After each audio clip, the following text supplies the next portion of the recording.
கதை கேட்க வந்திருக்கும் அன்பு உள்ளங்களுக்கு வணக்கம். இந்து ஆரத்தியின் தீராக்கண ஒலி புத்தக அலைவரிசைக்கு உங்களை அன்போடு வரவேற்கிறோம். எங்களின் கதைகளை இனி ஒலி வடிவில் கேட்டு மகிழலாம். கதையை கேட்டுவிட்டு உங்களுடைய பொன்னான கருத்துக்களை எங்களுடன் பகிர்ந்து கொள்ளுங்கள் நட்புகளே. தொடர்ந்து எங்களுடைய சேனலை சப்ஸ்கிரைப் செய்து உங்கள் உறவினர் மற்றும் நண்பர்களுடன் பகிர்ந்து கொள்ளுங்கள். இன்று நாம் கேட்கவிருக்கும் ஒலி புத்தகம் இந்துஷா மற்றும் ஆர்த்தி கோபியின் கட்டுண்டேன் நின் காதலில். நான் உங்கள் ஆர்ஜே கிருத்திகாராஜ். அத்தியாயம் 8. இன்று கார்த்திக் மீண்டும் கனடா பயணம் செய்ய இருப்பதனால் மங்கை கிருஷ்ணனிடம் சில சம்பிரதாயம் பேசிவிட்டு ஒரு முறை கார்த்திகையும் நேரில் சந்தித்து வருவோம் என்று சொல்லிவிட்டு இருவரும் புறப்பட்டனர். வாங்கண்ணா வாங்கண்ணே, ஏங்க யார் வந்திருக்காங்க பாருங்க என்று குரல் கொடுத்துவிட்டு திலகா மங்கையையும் கிருஷ்ணனையும் வரவேற்றார். அவர்களை உபசரித்துவிட்டு காஃபியை கொடுக்க, ஷாலினி எங்கம்மா, காலேஜ் போயிருக்காளா என்று கிருஷ்ணன் விசாரித்தார். ஆமா அண்ணா, கல்யாணத்துக்கு சேர்த்து வச்சு லீவ் எடுக்கணும்னு இருக்கா, அதனால உடம்புக்கு முடியலன்னா கூட போயிடுறா என்று பூரிப்புடன் சொன்னார் திலகா. மாப்பிள்ளைக்கு எத்தனை மணிக்கு ஃப்ளைட்டு எல்லாம் சரி பார்த்து எடுத்து வச்சுட்டாரா? அப்புறம் அவருக்கு மும்பைக்கு வேலை மாற்றம் ஆனதில் எங்களுக்கு ரொம்ப சந்தோஷம்.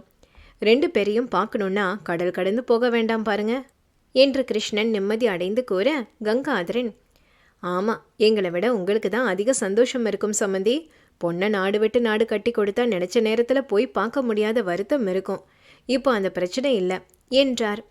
ஆண்கள் இருவரும் பேசிக்கொண்டிருக்கும் இடையில் திலகா கார்த்திக்கின் அறைக்கு சென்று அவர்களின் வரவை பற்றி சொல்லி கீழே வரும்படி சொல்லிவிட்டு வர கார்த்திக் அங்கு வந்தான். வாங்க மாப்பிள்ள, எப்படி இருக்கீங்க? சாரி, நீங்கள் வந்த உடனே உங்களை தொந்தரவு பண்ண வேண்டாம்னு தான் இப்போ வந்தோம் என்று கிருஷ்ணன் கூறியும் கார்த்திக் அமைதியாக சிறு தலையசைப்பை மட்டும் பதிலாக கொடுத்தான். அவனிடம் அவர் இயல்பாக பேசினாலும் மங்கை கார்த்திக்கிடம் இன்னும் ஒரு வார்த்தை கூட பேசாததை கிருஷ்ணன் கவனிக்க தவறவில்லை.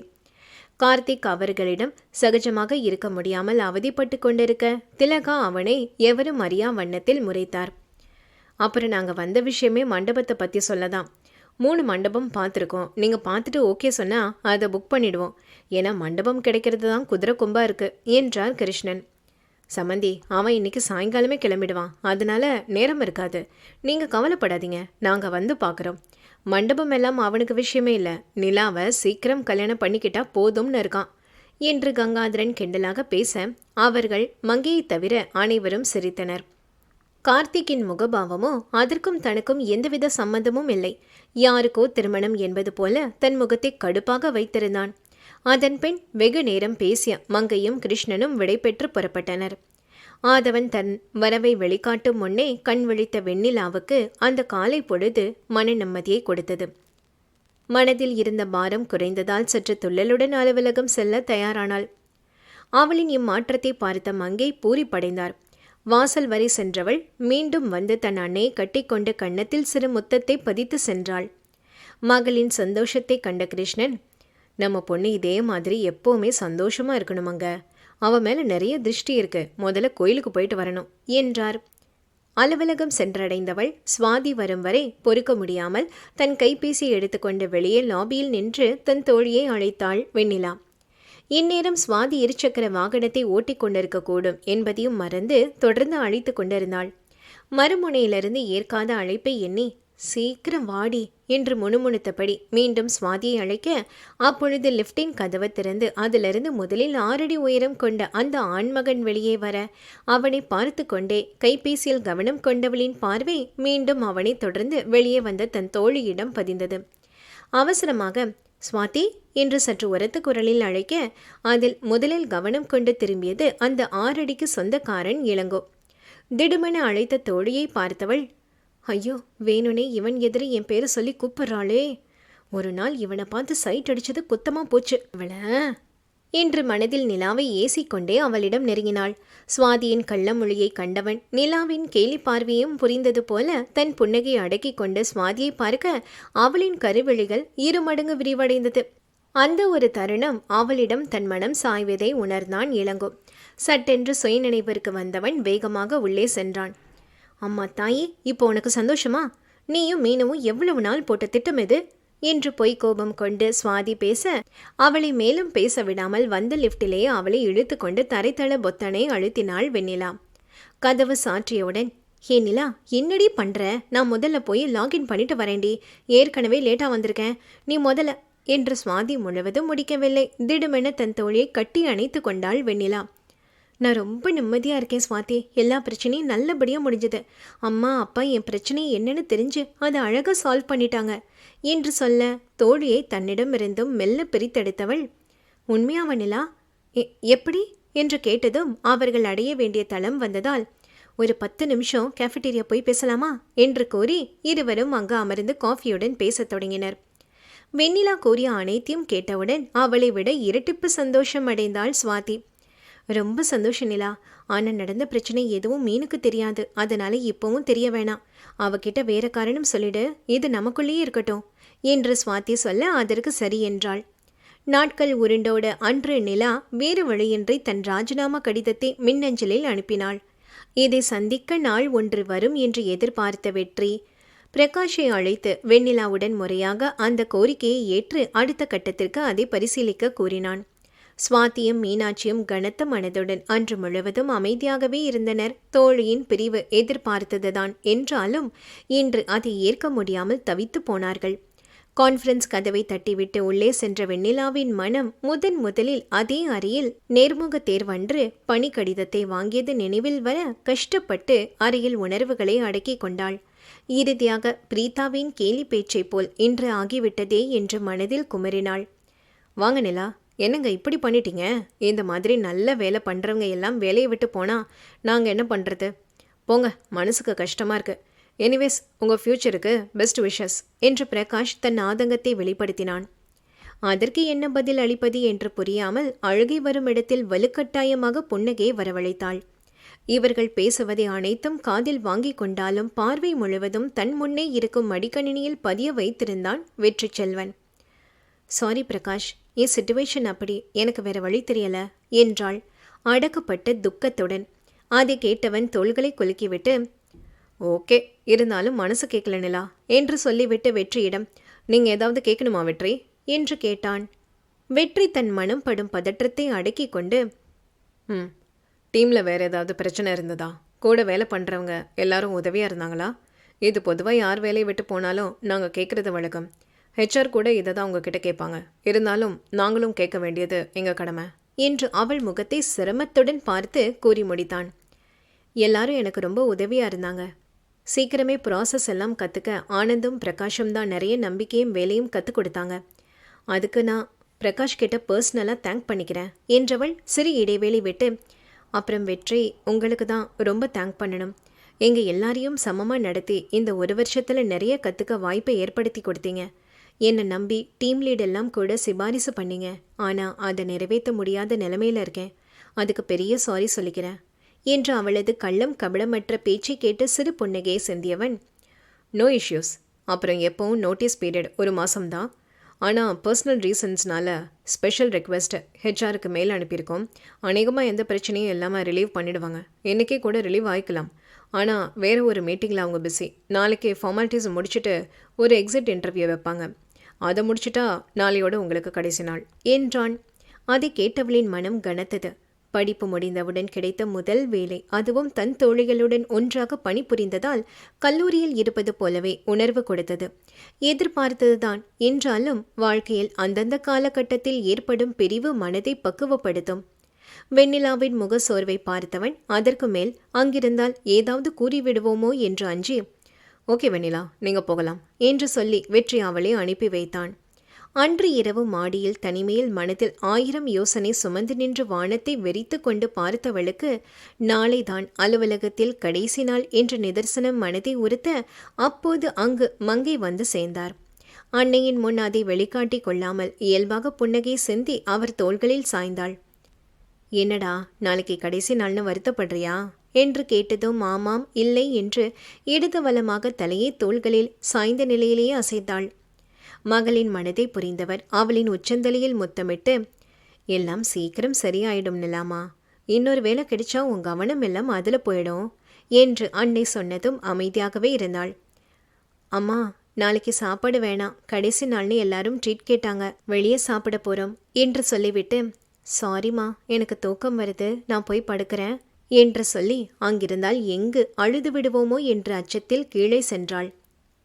அலுவலகம் சேர்ந்த முதல் நாளன்று அணிந்து கொண்ட சுடிதாரை இன்றும் அணிந்து கொண்டு கண்ணாடியில் தன்னை ஒரு முறை பார்த்து கொண்டவள் விழிகளை மூடி பெருமூச்சை விட்டதும் அப்போது என்றோ கண்ட அந்த திருமண வரவேற்பு கனவு மீண்டும் மின்னல் வேகத்தில் மூடிய விழிகளில் வந்து நிற்க திடுக்கிட்டு கண் விழித்தாள் வெண்ணிலா. முகத்தில் பயம், கலக்கம், எதிர்காலத்தின் மீது அச்சம் என்று அனைத்தும் போட்டி போட்டு அவளை பாடாய்படுத்த விழிகளில் நீர் முட்டி நின்றாள். பிறகு எதையும் கடந்து செல்ல வேண்டும் என்ற உறுதி மனதில் உடனடியாக வந்து அவளுக்கு தெம்பை கொடுத்தது. அலுவலகம் அடைந்ததும் மனித வள மேலாளரின் வழக்கமான கேள்விகளுக்கு பதிலளித்து இதர வேலைகளை முடித்தவள் டீமில் இருக்கும் அனைவருக்கும் நினைவு பரிசை கொடுத்த பிறகு அனைவருடன் குழுப்படம் எடுத்து கொண்டாள் வெண்ணிலா. இவை அனைத்தும் நடந்து முடிக்கும் வரை வெற்றியின் இருப்பிடம் காலியாக இருந்ததை பார்த்தவள், "ஸ்வாதி, வெற்றி இன்னைக்கு லீவா? இவ்வளவு நேரமாச்சு காணோம்?" என்று வெண்ணிலா கேட்டதும், "ஸ்வாதி, லீவுன்னு தான் நினைக்கிறேன் நிலா. ஆனந்த் அப்படிதான் சொல்லிட்டு இருந்தாரு" என்று வேலை செய்து கொண்டே பதிலளித்தாள். "எனக்கு ஒரு ஹெல்ப் பண்ணுறியா ஸ்வாதி?" என்று சொல்லிவிட்டு ஒரு சிறிய கிரீட்டிங் கார்டை தோழியிடம் நீட்டினாள் வெண்ணிலா. அதில் இதுவரை தன்னை ஊக்குவித்ததுக்கும் வேலையை கற்றுக் கொடுத்ததுக்கும் மனமார்ந்த நன்றியை கொண்ட வரிகள் இருந்தது. டு தி பெஸ்ட் மேனேஜர் மற்றும் கீழே தேங்க்யூ வெற்றி என்று எழுதி ஸ்வாதியிடம் கொடுத்தாள். "இன்னைக்கு வந்து சென்ட் ஆஃப் பண்ணுவார்னு நினச்சேன், ஆனால் ஏன் வரலன்னு தெரியல. இதை நீ மண்டே பார்த்தா கொடுத்துடுறியா ஸ்வாதி?" என்று சொல்லி அதை கொடுத்தாள். அதை வாங்கி கொண்டு பத்திரமாக தன் மேஜை டிராயரில் பத்திரப்படுத்தினாள் ஸ்வாதி. பிறகு அனைவரிடமும் பிரியா விடை பெற்றவள் ஸ்வாதி மற்றும் மீனாட்சியை தனியாக வெளியே அழைத்து அவர்களை கட்டி அணைத்து பலமாக அழத் தொடங்கினாள் வெண்ணிலா. "என்னால் முடியலடி. இப்போ கூட அம்மாக்காக தான் எல்லாம் சம்மதிக்கிறேன். என் வாழ்க்கையை நினைச்சா என்ன ஆகுமோன்னு தெரியல" என்று கேவி அழுதவளை இருவரும் தேற்றினர். "நிலா, எல்லாமே நல்லதுக்கு தான். உன்னோட நம்பிக்கை வீண் போகாது. அதுவும் அம்மா அப்பாவோட முடிவில் நம்பிக்கை இருக்குதானே" என்று ஸ்வாதி சொன்னதும், "அப்படி நம்பிக்கை இருக்கிறதுனால தான் வேலையை விடுற அளவுக்கு வந்திருக்கேன்" என்றாள் வெண்ணிலா. "இனிமே நீ அழவே கூடாது. கல்யாணத்தில் கவனம் வச்சுக்கோ. நாளைக்கு கோயிலுக்கு போயிட்டு வந்து எங்களுக்கு கால் பண்ணு" என்று தோழியை சமாதானப்படுத்தினர். "மீனு, அடுத்து உனக்கு தான். உங்கள் மாமாவை கேட்டதா சொல்லு. நான் அவரையும் கல்யாணத்துக்கு வந்து அழைக்கிறேன். என் சார்பில் சொல்லிடு" என்று சிறிது நாட்களுக்கு முன் மீனாட்சிக்கும் அவளின் மாமாவுக்கும் திருமண நிச்சயமானதை குறிப்பிட்டு வாழ்த்துக்களை கூறினாள் வெண்ணிலா. "சரி நிலா, கண்டிப்பாக சொல்லிடுறேன். நீ உன்னை பார்த்துக்கோ. அடிக்கடி கால் பண்ணு.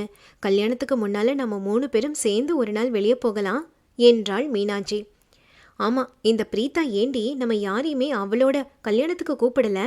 என்னமோ அன்னைக்கு என்ன சொன்னா, ஆனால் எனக்கு முன்னால் கல்யாணமும் பண்ணிக்கிட்டா, பேப்பரும் போட்டுட்டா" என்று நிலா வியந்தாள். "ஆமாம், பின்ன மாப்பிள்ளை பெரிய இடம். அவனுக்கே சொந்தமாக 3 கம்பெனி இருக்கான். இவள் லீடாக இருக்கும்போதே இவ்வளவு சீனு. இன்னும் இப்போ எம்டி போஸ்ட் எல்லாம் கிடைச்சா கேட்கணுமா?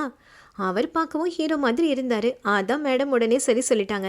இதில் என்ன சிரிப்புனா, வெற்றியே அவ தோக்கடிச்சுட்டாலாம். அந்த சிங் சங் கீர்த்தனா பின்பாடு பாடிக்கிட்டு இருந்தா" என்று மீனாட்சி கூறியவுடன் மூவரும் சிரித்தனர். நிலாவின் சிரிப்பை கண்ட ஸ்வாதி, "எனக்கு நம்பிக்கை இருக்கு நிலா. நீ இதே மாதிரி எப்பவுமே சந்தோஷமா இருப்ப" என்று கூறி அவளை விழிக்கண்ணீர் பெருக அனுப்பி வைத்தனர். வெண்ணிலாவை வழி அனுப்பி வைத்த தோழிகளை கண்ட சந்துரு தன் கைபேசியை எடுத்து வெற்றியை அழைத்தான். நீண்ட அழைப்பு மணிக்கு பிறகு இணைப்பில் வந்த வெற்றி, "சொல்லுடா" என்று சோர்வாக சொல்ல, "மச்சி, நீ பண்ணது ரொம்ப தப்புடா. கண்டிப்பாக ஆஃபீஸ் வந்திருக்கணும்" என்று சந்துரு கூறினான். அதில் அப்போதுதான் துயில் எழுந்தவன் மெல்ல எழுந்தமர்ந்தவன் தன் முகத்தை அழுந்த தேய்த்து கொண்டான் வெற்றி. "எதுக்கு நான் வரணும்? எல்லாமே சரியாக தான் போயிட்டு இருக்கு. நான் வந்திருந்தா என்னை அறியாமல் ஏதாவது உணர்ச்சி வசப்பட்டிருப்பேன். எல்லாம் தெரிஞ்சு நீயே இப்படி சொன்னா எப்படிடா" என்றான் ஆதங்கமாக. "இல்லடா, எனக்கு மனசே கேட்கல. என்ன இருந்தாலும் ஆஃபீஸில் இனிமே பார்க்க முடியாதுல, அதான் சொன்னேன்." "சரிடா, நீ சொல்கிற மாதிரி இது எல்லாம் மாறும் சீக்கிரமே. பார்க்கலாம்" என்று கூறிவிட்டு அழைப்பை துண்டித்தான். நாளை முதல் பத்திரிகை குலதெய்வ கோயிலுக்கு சென்று வைக்க திட்டமிட்ட திலகா அதை கார்த்திக்கிடம் பகிர்ந்தார். ஆனால் அவன் நிலையோ ஏமாற்றம் கொண்ட மனதாக இருந்தது. மகனின் முகவாட்டத்தை சட்டை செய்யாதவர் அடுத்தடுத்த வேலைகளில் ஈடுபட கங்காதரன், "ஏன் திலகா, அவன் முகத்தில் கல்யாண சந்தோஷமே இல்லை. அவன் நல்லதுக்கு தானே எல்லாமே பண்ணுறோம். ஒருவேளை நம்ம தப்பு செய்கிறோமோ?" ஒரு தந்தையாக அவர் வருத்தப்பட்டார். இல்லைங்க, இத்தனை நாள் ஒன்றும் தெரியாமல் இருந்தது தான் நம்ம தப்பு. அவனுக்கு நம்ம பண்ணுறது இன்னைக்கு தப்புன்னு தோன்ற விஷயம் நாளைக்கு சரின்னு தோணும். இது அவனோட வாழ்க்கை மட்டுமில்ல, ஒரு பொண்ணோட வாழ்க்கையும் சம்மந்தம் இருக்கு. நீங்கள் தானே அடிக்கடி சொல்லுவீங்க நாமளும் ஒரு பொண்ணை பெற்று வச்சிருக்கோம்னு. நம்ம பொண்ணோட வாழ்க்கையில் நாளைக்கு இப்படி ஒரு நிலைமை வந்தா என்ன முடிவு எடுப்பேனா அதை தான் எடுத்தேன். தாலி கட்டி குடும்பம் நடத்துறது அவனோட பொறுப்பு. இதுக்கு மேலே நாம் எதை பற்றி பேச வேணாங்க என்று சொல்லி அப்பேச்சிற்கு முற்றுப்புள்ளி வைத்தார். அதை ஆமோதித்தவர், எந்த தடங்களும் இல்லாமல் இந்த திருமணம் நடக்கணும் கடவுளே என்று மனதார பிரார்த்தனை செய்து கொண்டு, ஆமா, சம்மந்தியும் நாளைக்கு கோயிலுக்கு வந்து விடுவாங்க தானே என்று உறுதி செய்து கொண்டார். கத்திரி பூ வண்ணத்தில் மஞ்சள் நிற கரை வைத்த பட்டுடுத்தி மனம் ஒட்டாமல் தன் முன் நிற்கும் ஆளுயர கண்ணாடியில் தன்னை பார்த்தவள், கல்யாணம் என்ற பந்தம் அவ்வளவு அவசியமா என்பது போல மனதளவில் சோர்ந்து போயிருந்தாள் வெண்ணிலா. இந்த திருமணத்தால் இன்னும் எத்தனை எதிர்கொள்ள வேண்டியிருக்கும் என்ற அச்சத்தை மறைத்து கொண்டு ஆழ்ந்த யோசனையில் இருந்தவள் கண்ணாடி வழியாக தன் அன்னையின் வருகையை பார்த்ததும் இயல்பாக இருப்பது போல முயற்சித்தாள். நிலா, இந்த நெக்லஸ் போட்டுக்கோ, இந்த புடவைக்கு எடுப்பா இருக்கும் என்று சொல்லி அவளின் சங்கு களத்தில் கண்ணாடியை பார்த்தபடி மங்கை அணிவிக்க மகளின் எழில் மிகுந்த அழகில் மெய் மறந்தார். இருந்தபோதும் அவளின் மனதை படித்ததால் சில நொடி மௌனமாக இருந்தவர் ஆழ பெருமூச்சு விட்டு, நிலா, உன்னோட மனசு எனக்கு புரியாமல் இல்லைம்மா. ஆனால் எங்களுக்கு நீ கொடுக்குற கடைசி சந்தர்ப்பமாக எடுத்துக்கோ. உனக்கு எப்பவும் நல்லது மட்டுமே நாங்கள் பண்ணுவோம்னு உனக்கு நம்பிக்கை இருந்தா கண்டிப்பாக அது வீண் போகாது. மனசை லேசாக வச்சுக்கோ. சம்மந்தி கால் பண்ணிட்டாங்க, இப்போ கிளம்பினாதான் கோயிலில் போய் சேர சரியா இருக்கும் என்று சொல்லி மகளின் உச்சந்தலையில் தன் இதழை பதித்தார். அன்னையின் அருகாமை பாதுகாப்பாக இருக்க மனதில் அவர் கூறிய அனைத்தையும் பதித்து கொண்டு அமர்ந்த நிலையில் அவர் இடுப்பை சுற்றி கட்டி கொண்டவள் அமைதியாக இருந்து தன் சம்மதத்தை தெரிவித்தாள் வெண்ணிலா. கால் டாக்ஸியில் ஏறி பயணம் செய்தவர்களின் மனம் மாறுபட்டு இருந்தது. நகரத்தில் பிரதான சாலையில் சாந்த நிலையில் அமர்ந்த முத்து மாரியம்மன் கோயில் உள்ளே நுழைந்ததும் வெண்ணிலாவின் மனதும் அமைதி கொண்டது. மூவரும் அம்மனை தரிசித்து பிரகாரத்தை வலம் வந்து ஓரிடத்தில் நின்றனர். கிருஷ்ணனின் கைபேசி சினுங்கியதும், ஹலோ, நாங்கள் வந்துட்டோம் சம்மந்தி, கிழக்கு வாசல் பக்கமே தான் இருக்கோம். சரி வாங்க என்று சொல்லி இணைப்பை துண்டித்தார். அவரது பேச்சிலே அனைவரும் கோயிலை நெருங்கியதற்கான அடையாளங்களை காட்டியது. அவர்களின் வருகை மேலும் வெண்ணிலாவுக்கு பதற்றத்தை ஏற்படுத்தியது. மனதை ஒரு நிலைப்படுத்த தவித்த போது அனைவரும் அங்கு வந்து சேர்ந்திருந்தனர். வாங்க வாங்க என்று அனைவரையும் வரவேற்ற கிருஷ்ணனும் மங்கையும் தன்னை அச்சமயத்தில் மறந்தாற்போல் உணர்ந்தாள் வெண்ணிலா. தன்னவனை எதிர்கொள்ள முடியாமல் நிலத்தையே பார்த்து நின்றவளே, எப்படி இருக்க நிலா என்று அவள் மாமியாரின் குரலில் புன்னகை உதிர்த்து பதிலளித்து பதில் உபசரிப்பு கேட்டாள். இன்னமும் அவனை ஏறெடுத்து பார்க்காதவளை, அனி கொஞ்சம் எங்கள் அண்ணனையும் பாருங்க, ரொம்ப பாவமா இல்லை? அவனும் ரொம்ப நேரமாக நீங்கள் பார்க்க மாட்டீங்களான்னு பாவமாக நிற்கிறான் என்று கேலி பேச்சில் அனைவரும் சிரிக்க வெண்ணிலா கூச்சம் கொண்டு தயங்கிய நிலையில் பூமியை பார்த்து நின்று கொண்டிருந்தாள். அன்னையின் சிறு கிள்ளலில் யாரும் அறியா வண்ணம் கடமைக்காக அவனை நிமிர்ந்து பார்த்தாள். அவனை பார்த்த அவ்வேளை உலகம் ஒரு நொடி நின்றுவிட்ட உணர்வு அவளுக்கு. அதுவரை தன் எதிர்காலத்தின் மீது இருந்த துளி நம்பிக்கையும் புதிராயிருந்தது. இனி வெண்ணிலா தன் வாழ்க்கையில் சந்திக்கப் போவது அனைத்தும் இனிதாக இருக்குமா, இல்லை விதியின் விளையாட்டாக இருக்குமா? கதையில் அடுத்து என்ன என்பதை அடுத்த பதிவில் பார்ப்போம். இணைந்திடுங்கள் எங்களோடு. இந்த கதை உங்களுக்கு பிடிச்சிருந்தா லைக் பண்ணுங்கள், கமெண்ட் பண்ணுங்கள், உங்கள் ஃப்ரெண்ட்ஸ் அண்ட் ஃபேமிலிக்கும் ஷேர் பண்ணுங்கள். அப்படியே இந்து ஆர்த்தியின் தீராக்கான ஆடியோ நாவல் யூடியூப் சேனலுக்கு சப்ஸ்கிரைப் பண்ணிடுங்க. பக்கத்தில் உள்ள பெல் ஐக்கானையும் ப்ரெஸ் பண்ணி வச்சுக்கோங்க. மீண்டும் சந்திப்போம். நன்றி.